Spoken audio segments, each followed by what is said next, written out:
సంస్కృతికి స్వాగతం. కార్తీక పురాణం 10వ రోజు పారాయణం. జ్ఞానసిద్ధుడు విష్ణుమూర్తిని ఇలా ప్రార్థిస్తున్నాడు.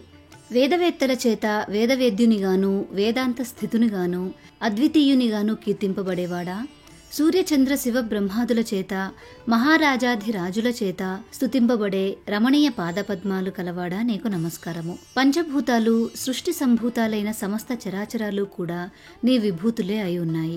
ఈ విశ్వము సమస్తము నీవల్లే జయించి తిరిగి నీయందే లయిస్తూ ఉంది. ప్రాణులందరి హృదయాలలోనూ ఉండేవాడివి, ఆత్మవాచ్యుడవు, అఖిల వంద్యుడవు, మనోవాగ గోచరుడవు అయిన నువ్వు కేవలం మాంసమయాలైన భౌతిక నేత్రాలకు కనిపించవు. ఓ కృష్ణ, ఈశ్వర, నీకు నమస్కారము. నీ ఈ దర్శన ఫలముతో నన్ను ధన్యుని చేయి. దయామతివై నన్ను నిత్యము పాలించు. నీ నామస్మరణ చేతనే సమస్త పాపాలు నశించిపోతున్నాయి.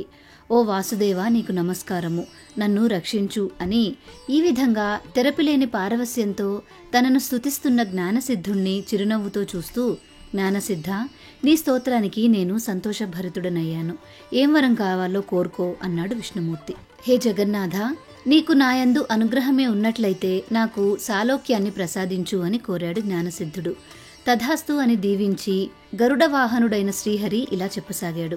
జ్ఞానసిద్ధ, నీ కోరిక నెరవేరుతుంది. కానీ అత్యంత దుర్మార్గులతో నిండిపోతున్న ఈ నరలోకంలో మహాపాపాత్ములు సైతము సులువుగా తరించే సూత్రాన్ని చెబుతున్నాను విను. సత్పురుష, నేను ప్రతి ఆషాఢ శుద్ధ దశమి నాడు లక్ష్మీ సమేతుడనై పాలసముద్రంలో పవళించి కార్తీక శుద్ధ ద్వాదశి నాడు మేల్కొంటాను. నాకు నిద్రా సుఖాన్నిచ్చే ఈ 4 నెలలు ఎవరైతే సద్వ్రతాలను ఆచరిస్తారో వారు విగత పాపులై నా సాన్నిధ్యాన్ని పొందుతారు. విఘ్నులు వైష్ణవులు అయిన నీవు, నీ సహవ్రతులు కూడా నేను చెప్పిన చాతుర్మాస్య వ్రతాచరణ చేయండి. చాతుర్మాస్య వ్రతాచరణ శూన్యులైన వాళ్ళు బ్రహ్మహత్య పాతక ఫలాన్ని పొందుతారు అని తెలుసుకోండి. నిజానికి నాకు నిద్ర, మెలకువ, కళ అనే అవస్థాత్రయమేమీ లేదు. నేను వాటికి అతీతుడను. అయినా నా భక్తులను పరీక్షించడానికి నేనలా నిద్రామిషతో జగన్నాటక రంగాన్ని చూస్తుంటానని గుర్తించు.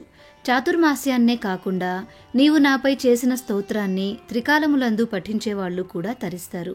వీటిని లోకంలో ప్రచారం చేసి లోకోపకారానికి నడుంకట్టు అని చెప్పి ఆదినారాయణుడు లక్ష్మీ సమేతుడై ఆషాఢ శుక్ల దశమి నాడు పాలసముద్రాన్ని చేరి శేషతల్పంపై శయనించాడు.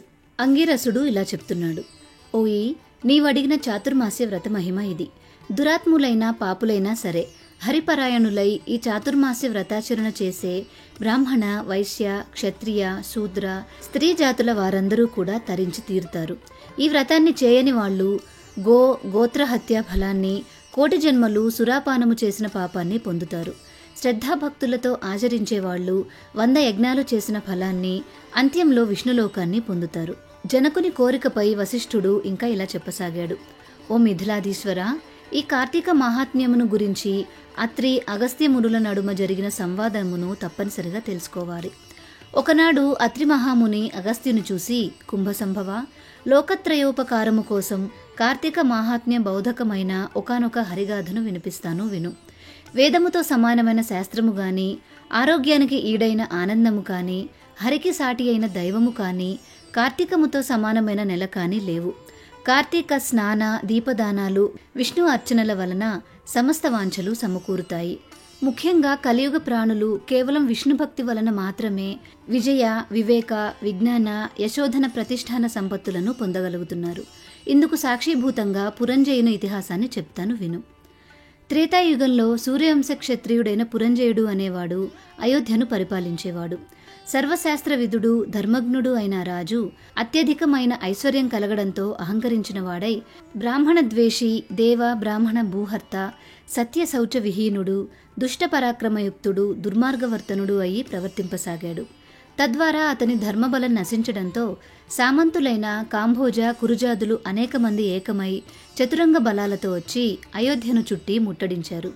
ఈ వార్త తెలిసిన పురంజయుడు కూడా బల మదయుక్తుడై శత్రువులతో తలపడేందుకు సిద్ధమయ్యాడు. పెద్ద పెద్ద చక్రాలున్నది, ప్రకాశించేది, జెండాతో అలంకరించబడినది, చక్కటి గుర్రాలు పూంచినది, తమ సూర్యవంశాన్వయమైనది అయిన రథాన్ని అధిరోహించి రథ, గజ, తురగ, పదాతులు అనబడే 4 రకాల బలముతో నగరం నుండి వెలువడి చుట్టుముట్టిన శత్రు సైన్యంపై విరుచుకుపడ్డాడు. కార్తీక పురాణం 10వ రోజు పారాయణ సమాప్తం. మీకు వీడియో నచ్చిందా? నచ్చినట్లయితే లైక్ చేసి మీ బంధుమిత్రులందరికీ షేర్ చేయండి. కార్తీక పురాణంలోని మిగిలిన అధ్యాయాలను కూడా చూడాలనుకుంటే భారతీయ సంస్కృతి ఛానల్ని సబ్స్క్రైబ్ చేసుకొని బెల్ ఐకాన్ని యాక్టివేట్ చేసుకోండి.